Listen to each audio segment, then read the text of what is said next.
Bismillahirrahmanirrahim. Assalamu alaikum, dear students. Today we are going to continue the chapter we started previously, the local and humoral control of tissue blood flow. So before we start with the topics for today, let us do a quick revision of what we studied previously. First, you need to understand that I told you there are two ways to control the local blood flow to a tissue. One is the rapid control and the other one is the long-term control.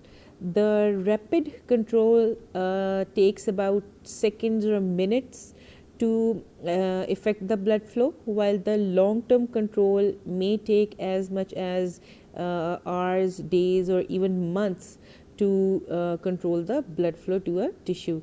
So we started with the rapid control, and I told you about two theories that are involved, that were proposed by scientists as to explain the control of blood flow to tissues.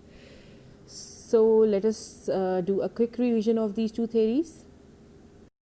So for the rapid control of local blood flow, we discussed two theories, the vasodilator theory and the oxygen demand theory. These are very important theories, and these were put forward by scientists to explain the rapid control of local blood flow.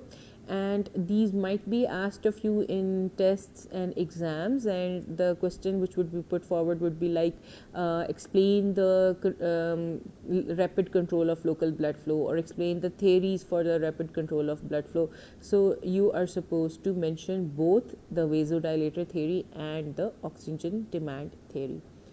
So let us quickly go through the vasodilator theory. As the name indicates, that the factor which is responsible for the control of local control of blood flow to the tissues are the vasodilators. So what happens is, whenever a tissue is hyperactive or is working more than its resting state and is in a hyperactive state, what happens is such tissue produces large quantities, larger than normal quantities of waste products such as carbon dioxide and hydrogen ions and potassium ions, and especially adenosine, which is produced when we break down ATP. So these waste products are not just waste products, but they are also very potent vasodilators. They act as vasodilators. So whichever tissue is hyperactive will produce greater than normal quantities of these vasodilators. These vasodilators are going to cause the vasodilation of metarterioles, which are present immediately before the capillaries. When there is vasodilation of these metarterioles, larger quantities of blood would flow through these metarterioles into the capillaries, and will carry larger amounts of nutrients, and the demands of these hyperactive tissues will be met, and these vasodilators will also be washed away by this larger volume of blood flowing through the metarterioles to the capillaries. So another important MCQ point was the adenosine. You have to remember that adenosine is a waste product which is formed when ATP is broken down in hyperactive tissues, and adenosine is a special vasodilator in heart. ठीक है, MCQ आता है कि heart में सबसे potent vasodilator कौन सा है, and you have to choose from a number of vasodilators. So the most potent vasodilator within cardiac muscle is the adenosine. Same can be seen here in this figure. You can see that this tissue is hyperactive. It is producing larger than normal quantities of vasodilators like carbon dioxide, hydrogen ions, and adenosine. These vasodilators act on metarterioles, which dilate, and the volume of blood which is now coming to the capillaries is greater than normal. So the demands of these tissues can be met, and these excessive waste products can be washed away. So this was the vasodilator theory. The second theory is the oxygen demand theory, or the lack of oxygen theory, or nutrient lack theory. And what it states is that increased tissue metabolism. Whenever tissue is hyperactive, what happens is it uses up its oxygen, and the concentration of oxygen within this tissue decreases. Not only the concentration within this tissue decreases, but the concentration of oxygen in the interstitial fluid around this tissue also decreases. And what happens is that the vessels, blood vessels, which are present around this tissue, which are made up of, the walls of these vessels are made up of smooth muscles, and these smooth muscles require oxygen to remain constricted. They gain this oxygen from the interstitial fluid, but since this oxygen has been used up and there is reduced concentration of oxygen in this interstitial fluid, so these smooth muscles will not get their share of oxygen, and they will relax and they will dilate.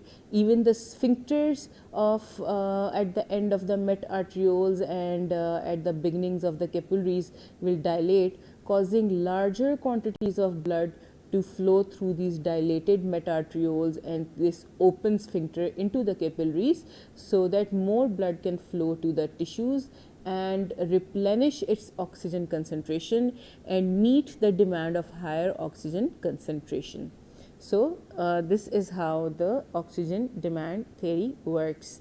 And you can also see this in a figure over here.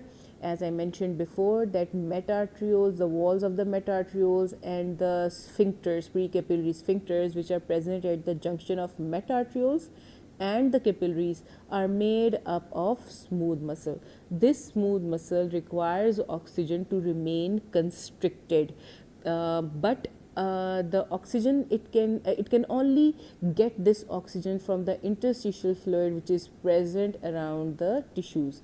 And when the tissues are hyperactive and working too much, what they do is not only they use up their own oxygen, they also use up the oxygen from the interstitial fluid. Now, not enough oxygen is left within the interstitial fluid to be provided to the smooth muscle of the metarterioles and the smooth muscles of the precapillary sphincter. और जब इनको oxygen नहीं मिलेगी, they will relax, the metarterioles will dilate, the sphincter, precapillary sphincter will open, and there will be more than usual or high blood flow in the metarterioles and in the capillaries, so oxygen and other nutrients can be supplied to the tissues. So this is the main concept of the oxygen demand theory, or the lack of oxygen theory, or nutrient demand theory. So now that we have revised this important concept, let's move on to the topic we are to discuss today. If you still have any questions, please leave your questions in the comments and I will get back to you, and I'll try to answer all your queries. So let us begin our today's topic.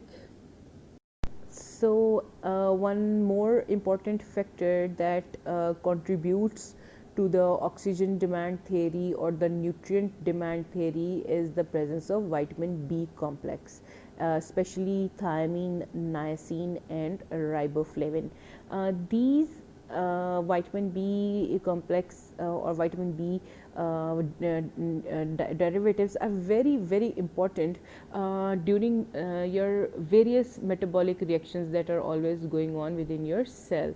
So if you need to convert substance X into substance Y, you require several cofactors which are mostly vitamin B, like thiamine, niacin and riboflavin, and without the presence of these substances you cannot conduct these metabolic pathways and these metabolic conversions. So what happens is, if a cell receives adequate amount of oxygen, it also receives adequate amounts of nutrients like glucose and everything, and but it does not have vitamin B or its other derivatives, it will not be able to convert these nutrients into energy forms within the cell. So what the cell feels is that it is not getting enough nutrients, even though it is getting enough nutrients. since it cannot use these nutrients, so the cell is going to behave like it is not getting enough nutrients, and it is going to cause vasodilation, jaise ke the same way it causes vasodilation when it is not getting enough oxygen or enough nutrients, as you studied in the oxygen demand theory.